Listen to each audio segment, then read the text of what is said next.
뭐 저도 아까 김상욱 선생님 말씀하신 것처럼 확률이 엄청나게 적은 일이어야 된다. 이거는 분명하고 그렇죠. 네. 또 하나는 이제 그 사람들의 마음에 어떤 기쁨을 줘야 된다. 확률이 적은 일이라고 해서 사람들이 다 와 기적이야 이러진 않잖아요. 그렇죠. 기쁨, 또 인류에 대한 희망, 뭐 이런 것들을 줄 때 우리가 굉장히 기적이라고 기리고 그러잖아요. 그래서 제가 처음에 그 얘기를 딱 들었을 때 드는 생각이 들었던 인물은 그 어니스트 셰클턴이에요.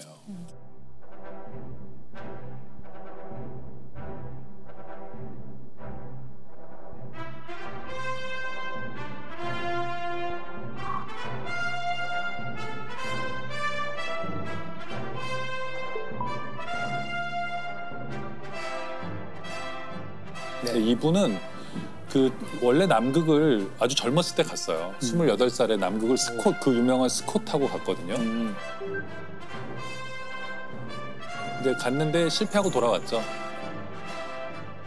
근데 이분은 남극에 뭐가 있는지 두 번째로는 이제 스콧 아니라 자기가 자발적으로 또 해가지고 또 자기가 탐험대를 조직해서 남극을 가요. 근데 탐험대를 조직하는 게 천문 그거랑 되게 비슷해요. 펀딩을 해야 돼요. 사람들이 돈을 크라우드 펀딩. 크라우드 펀딩을 해서 막 소액 헌금한 사람도 있고 막 기부도 받고 부자들 만나면서 설득해야 돼요. 돈이 많이 들잖아요. 그런 탐험은 거의 우주선 띄우는 것만큼 돈이 드니까. 제안서를 잘 써야 돼요. 잘 써야 되겠죠. 다들 작가들이겠네. 네, 그리고 영업에 좀 이게 다 대가들이에요. 그 탐험을 떠난 사람들 보면은 설득을 먼저 하는 게 우선이거든요. 근데 셰클턴에서 어쨌든 설득을 잘해서 배를 하나 또 타고 갔는데 이번에는 남극의 거의 한 190km 정도 지점까지 남극점까지 가요. 네. 그 정도면 거의 서울에서 한 대전 뭐 좀 그렇죠. 넘어가는 그 정도까지 얼마 안 간 거니까 남았네요. 탐험이라면 거의 다 간 셈이죠. 네. 근데 셰클턴은 안 되겠다 돌아가요. 왜냐하면 식량이 떨어지고 그래가지고 돌아와서 눈물을 머금고 돌아오거든요. 돌아오는데 스콧 경은 그 다음에 이 사람 다음에 가요. 네. 스콧 경도 역시 남극에서 노렸잖아요. 근데 스콧은 남극에 못 간 줄 아는 분들이 많이 계세요. 스콧은 남극에 가긴 갔어요. 네. 또 스콧이 왜 사람들이 이렇게 비극적이라고 생각하냐면 남극에 갔더니 방금 전에 다녀가신 분이 계신 거예요. 그게 노르웨이의 아문센이에요. 그래, 그러니까 남극점을 처음 간 사람이 아문센 아니에요? 아문센이에요. 맞아.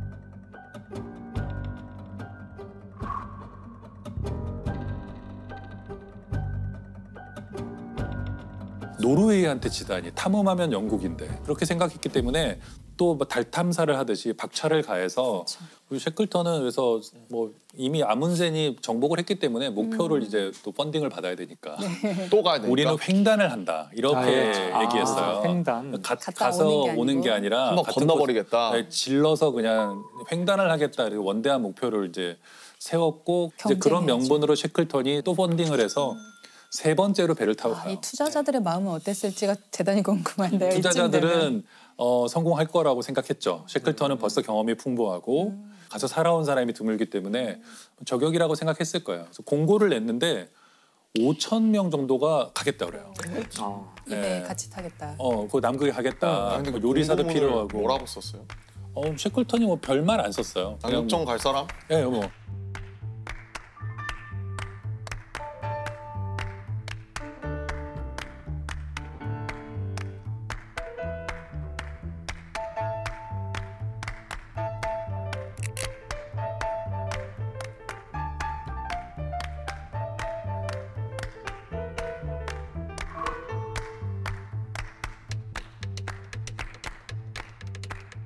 세 번째 탐험을 떠나는데 뭐가 문제였냐면은 그 부빙이라고 하는 거, 그러니까 얼음덩이들이 떠댕기잖아요. 남극까지 가지 못하고 그 어디선가에 거기에 갇혀요. 네. 갇혀가지고 배가. 배가. 그 얼음 사이에 갇혀서 거의 한 10달 정도를 얼음에 갇혀 있어요. 어디도 못 가고. 도착도 못 하고? 근데 이게 가만히 있는 게 아니에요. 남극점으로부터 점점 멀어져요. 그냥 부빙들이 움직이니까. 그래서 그게 한 1,000km 정도 움직여요. 움직이다가 이게 사진을 갖고 왔는데 이런데 이제 갇힌 거예요. 그래서 처음에는 이 배 위에서 생활을 하다가 10개월 정도 지난 어떤 시점에는 얼음들이 이렇게 조여오면서 배를 부셔버려요. 이 사람들은 결국 배를 버리고 배에서 나오는데 가장 가까운 사람이 살고 있는 전초기지까지 무려 한 1,900km 정도 떨어져 있어요. 1,900km. 여기서 제가 재봤더니 서울에서 몽골의 울란바토르까지 걸어가면 되는 거예요. 남극의 그 얼음 바다를 뚫고. 남극이 되게 크더라고요. 남극 크기가 대륙이죠. 대륙 전체의 10%에 달한대요. 그렇게 큰지. 그러니까 중국이랑 인도를 합친 정도라고 그러더라고요. 그렇게 커요? 그러니까 엄청나게 큰 거예요. 그래서 남극점을 못 갔구나 사람들이. 역경에 처했고 거기서 문제가 생겼는데 쉐클턴은 왜 유명해졌냐면 남극을 정복하지 못했어요. 결국엔 또 못 간 거죠. 못했지만 이 사람은 그 순간 자기 일기에 써요. 목표가 바뀌었다. 전원을 살려서 돌아간다. 근데 이게 쉐클턴의 굉장히 참 저는 리더십의 멋진 점 중 하나라고 생각해요. 어떤 위대한 목표를 세웠지만 안 된다고 생각하면 바로 바꿨어야 되는 거예요. 목표를 빠르게 수정했고 그리고 28명의 대원이 있었는데 28명의 대원 한 명도 죽이지 않고 다 데리고 귀환해요. 근데 귀환하는 과정도 되게 드라마틱한 게 얼음덩이 사이에 영하 20도 30도가 있는 남극에 갇혀 있어요. 여기에서 640일 정도로 살아남아야 돼요. 몇 달 동안 똑같은 사람들과 정말 냄새나는 텐트에서 이렇게 살아야 된단 말이에요. 고텍스, 뭐 노페이스 이런 거 없고 민족 없고. 울로 된 옷과 이런 것들 갖고 이제 살아남아야 되는데 그 배에서 탈출할 때 보트가 필요할 거 아니에요. 남극을 가든지 구조를 받아야 되니까. 근데 그냥 보트가 작은 보트예요. 한 6m, 7m 되는 보트 3개를 내리고 이걸 끌고 이동해야 돼요. 그 대원들이 20 몇 명이 이걸 끌고 캠프에 짐과 이런 걸 가져가야 되거든요. 무거우면 안 되잖아요. 그렇죠. 무거우면 사람들이 지치고 화가 나니까. 쉐클턴이 가장 먼저 자기가 이제 늘 갖고 다니던 금으로 된 담뱃갑을 이제 버려요. 그 케이스를. 케이스, 담배 금으로 된 케이스. 걸. 예, 그냥 뭐 이런 종이 담뱃갑이 아니고 자기한테 중요한 걸 딱 던지는 걸 보자 저렇게 대장도 저런 걸 버리는데 그래서 갑자기 수북하게 쌓였다 그래요. 자기 거를 다 버리는 게. 버리기 시작해가지고. 분이 저런 것도 버리는데. 예, 예. 우리는. 그래서 최소한의 짐을 갖고 나오라고 하는데 쉐클턴이 벤조 있잖아요. 기타처럼 생긴 그게 6kg 정도 나갔대요. 그 벤조와 관련된 게 그걸 꼭 가져오라고 그랬대요. 근데 그게 나중에 큰 역할을 해요. 대원들이 힘들 때 누군가가 연주를 하는 거예요. 사기를 북돋아. 노래 부르고 막 그 사진사가 그 카메라 굉장히 크거든요. 그 당시 카메라. 인증샷. 이런 것들이 희망을 주는 어떤 오브제인 거죠. 근데 이런 게 대원들로 하여금 우리는 구조될 수 있을 것이다. 이렇게 사진을 열심히 찍는 걸 보면 이건 나중에 돌아가서 쓸 거잖아요. 그렇죠. 그다음에 일기. 모두 대원들이 일기를 써요. 쓰도록. 일기를 쓴 게 많이 남아 있거든요. 일기를 쓴다는 것은 우리가 굉장히 힘든 순간에도 일기를 쓰면 힘이 생기거든요. 그래서 이렇게 모험하는 사람들이 스콧경도 마찬가지 일기를 많이 쓰는데 부빙이 두껍고 안정적으로 보였는데 여름이 다가오면 점점점 부빙이 작아지는 거예요. 작아지고 얇아지고 쪼개지고 그래서 엘리펀트 섬이라는 작은 섬에 이렇게 대원들이 겨우 상륙해요. 막 얼음 쪼개지고 막 이러는데 겨우 상륙하거든요. 근데 거기 28명이 어쨌든 전원이 도착해요.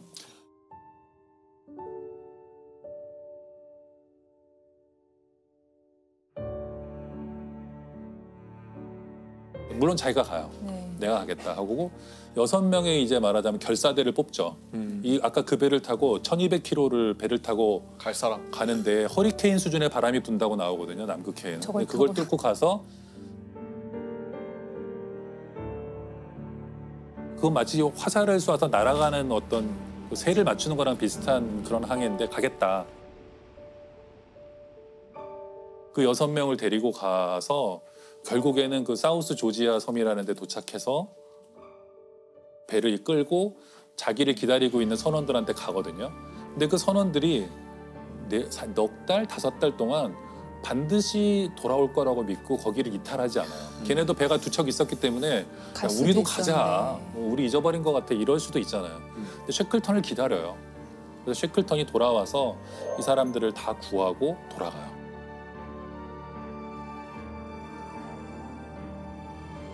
소설로 써도 안 믿을 내용이네요. 예, 예. 너무 비현실적이라고 생각할 정도로 이런 게 이제 기적이죠. 그런 리더십 때문에 쉐클턴이 다시 재평가가 되는 그렇죠. 거겠죠. 그런 면이 있죠. 굉장히 솔선수범하는 면도 좋고 윤리적이었다는 거. 굉장히 그 쉐클턴에 관한 모든 기록들이 깨끗하구나. 굉장히 깨끗하고 언제나 자기보다 이제 대원들의 안전 같은 것들을 이렇게 우선시하는 그런 것은 뭐 분명하고요. 저는 이제 거기에 또 하나가 있다면 대원 하나하나가 다르다는 것을 알고 그 대원 성향을. 하나하나의 성격을 열심히 관찰하고 쟤는 ENFP다. 뭐 그런 식으로 그리고 얘는 약간 좀 불화를 일으킬 것 같다. 좀 잘난 척이 심하다. 자기 텐트에서 재웠어요. 다른 대원들에게 불화를 일으키지 못하도록. 그럴 수 있으니까. 또 얘는 별로 할 게 없네 그러면은 뭐라도 일을 맡겨줘서 할 일을 만들어주고 그냥 무조건 나쁜 사람은 없잖아요. 그렇죠. 상황에 안 맞는 사람도 있는 것이고 지금 당장 뭐가 불만인 것도 있을 것이고 이제 세클턴은 그거 하나하나를 다 이제 만족시키거나 아니면 그에 맞는 자리를 주려고 노력했고 또 하나 이제 제가 아까도 잠깐 말씀드렸지만 저는 문화 예술의 중요성 이런 걸 알았던 사람이라고 생각해요. 탐험가로는 벤조, 드물게. 글쓰기. 네, 그리고 네. 놀이. 왜 예술을 언제 했었냐면 사람들이 이거 탐험을 했다 그러면 맨날 이렇게 뭐 끌고 가는 것 같잖아요. 간 날이 며칠 없어요. 견디는구나. 견디는 거예요. 좋은 날이 오기를 기다리고 이럴 때 이걸 견디게 해준 게 이제 예술이고 그러니까 굉장히 힘든 상황이지만 연주하고 축구 경기 열고 그리고 뭐 음악 감상회 같은 걸 열어요. 축음기를 하나 또 갖고 갔거든요. 예, 크리스마스든 뭐든 억지로 막 기념일 같은 거를 다 찾아서 만들어요. 그리고 표류한 지 1년째 되는 날도 기념해요. 우리 기념일. 좋은 날 아니잖아요. 조난 기념일. 네, 이런 거. 야, 우리 드디어 표류한 지 1년 됐다. 또 먹자 이래가지고는 그런데 그 먹다 보면 그런 생각이 들잖아요. 어쨌든 1년 동안 살아남았잖아요. 그렇지. 그러면 순간적으로 기분이 좋아지잖아요. 대원들이 일체감을 느끼고.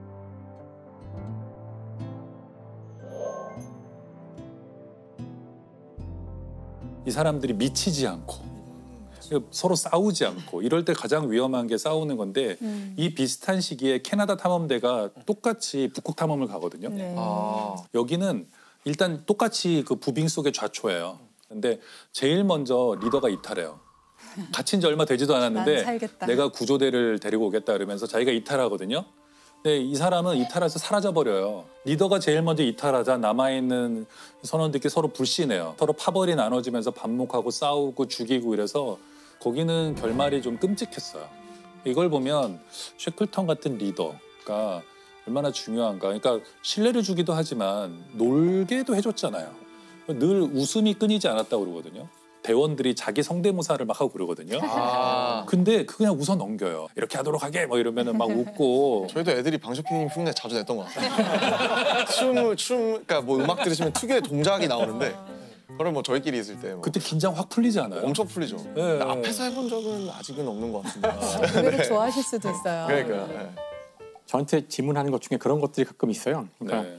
그 아이들한테 그 음악이나 미술 교육 같은 거를 시키면 나중에 과학자가 됐을 때 큰 도움이 되는지. 그럼 저는 뭐라 그러냐면은 거의 도움이 안 될 겁니다. 답을 해요 이렇게. 네. 그래서 물론 창의적이라는 점에서는 뭐 공통점이 있을지 모르지만 그 창의성이 추구하는 바가 다르잖아요. 그래서 뭐 어린 시절에 아니면 예술을 즐기게 하고 싶다면은 그것은 과학을 더 잘하기 위해서가 아니라 예술을 하게 되면 아이가 행복해지고 그것에서 기분이 좋아지고 네. 그래서 해야 되는 것이지. 제가 돌이켜 보면은 저희 애가 말도 잘 못할 때부터 아동국 보러 다니고 네네. 걔가 이쪽을 걸을 필요도 없다고 생각했고 그럴 거 가능성도 없다고 생각했어요. 근데 뭐가 남았냐면 돌이켜 보면 다시 집으로 돌아오는 그 길에서 그 애랑 그걸 얘기하는 거 하고 있는 거예요.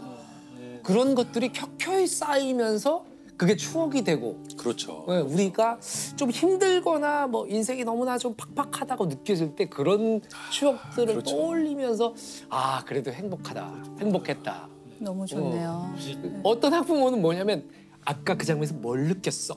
이걸 교육이라고 생각하는 거예요. 그러니까 애는 몰라. 이게 내가 쉬러 온 거고 즐기러 온 건데. 맞아요. 그 학부모님들 얘기하니까 저한테는 그 글 쓰는 것에 대해서 많이 물어보세요. 이제 저는 이공계 출신인데 책을 냈으니까 과학만 얘가 수학이나 과학만 좋아해서 탈이다. 그래서 작문하는 거를 글쓰기를 어떻게 연습하면 되느냐. 특별히 뭘 한 건 아니지만 일기를 많이 썼어요. 어릴 때 이렇게 대답을 했어요. 그랬더니 일기를 쓰라고 하면 될까요? 이렇게 여쭤보시는 제가 항상 그 똑같은 대답을 하는데요. 일기가 생존에 도움이 돼요. 생존에? 네, 일기는 생존에. 생존에 도움이 되는 거고요. 어떤 의미에서 일기가 생존에 도움이 된다고 하시는 거예요? 지금 승무원들의 일기 같은 거죠. 그러니까 저는 청소년기 겪고 이렇게 막 중2병이 오기 시작했을 때 내가 너무 기분 나쁘고 힘들고 막 괴로웠던 일들을 일기에다 되게 많이 썼던 것 같아요. 그래서 그 당시에 제 청소년기에 쓴 일기들은 거의 데스노트 수준의 데스노트예요. 아 근데 저도 어떻게 나한테 이럴 수가 저도 그런 것 있어. 같아요. 스스로를 구원하기 위해서 썼던 것 네네. 같아요. 그래서 그런 공개되어 있는 일기 말고 자기만 보는 다른 종류의 일기가 있어야 됐던 것 같고 그게 실제로 제가 굉장히 이렇게 어린 시절에 어려운 일들을 겪을 때 되게 많이 도움이 됐어요. 근데 무언가가 나에 대한 기록을 남긴다는 것은 미래를 생각한다는 거거든요. 맞아요. 희망이 없이는 일기를 쓰지 않아요. 맞습니다. 무감각과 무기력은 단지 방향을 못 잡았기 때문에 내가 지금 쓰고 있는 것이죠. 이것은 나에 대한 역사의 기록이기 때문에 이게 나에 대한 애정이고 나에 대한 삶의 의지가 있는 거예요. 이거 굉장히 많은 사람에게 희망을 줄 것 같아요. 네. 왜냐하면 굉장히 지금 굉장히 힘들고 우울한 상황에 있는 사람이 만약에 일기는 쓰고 있단 말이에요. 그렇다면은 선생님 말씀을 딱 듣고 나서 내가 아직도 미래를 생각하고 있구나. 사실 일기에는 나는 미래는 없어. 나는 끝났어. 이렇게 쓰고는 있지만 쓰고 있다는 것은 벌써 그럼요. 자기가 미래에 읽을 나를 상정하고 있다는 것이죠. 그렇죠. 근데 또 이런 점도 있는 것 같긴 해요. 글을 쓰고 나면은 그 굉장히 객관화돼요. 그럼요. 사실 내 이야기지만 이게 제 3자 같이 보이기도 해요. 때로는 이게 앞에 내 눈앞에 있기 때문에 어떤 일을 정말 객관적이고 제대로 논리적이고 합리적으로 생각하고 파악할 때에도 글로 쓰는 게 굉장히 도움이 돼요. 이게 감정은요 동물일 때부터 있었던 거잖아요. 그렇죠. 그래서 감정은 사실 언어 이전의 상태거든요. 네. 그러니까 언어화돼 있지 않아요. 그래서 막 우악 막 이런 상태거든요. 근데 연기도 많이 늦은 것 같아요. 근데 이거를 쓰기 시작하면 왜 그렇게 되냐면 문법이 있어야 돼요. 최소한의 문법은 법칙이. 로고스의 세계고 논리의 세계거든요. 주어가 있어야 되고 아무리 정말 격렬한 감정도 쓰는 동안에 문법을 지켜서 하다 보면요 그렇죠. 조금 정제하게 되죠.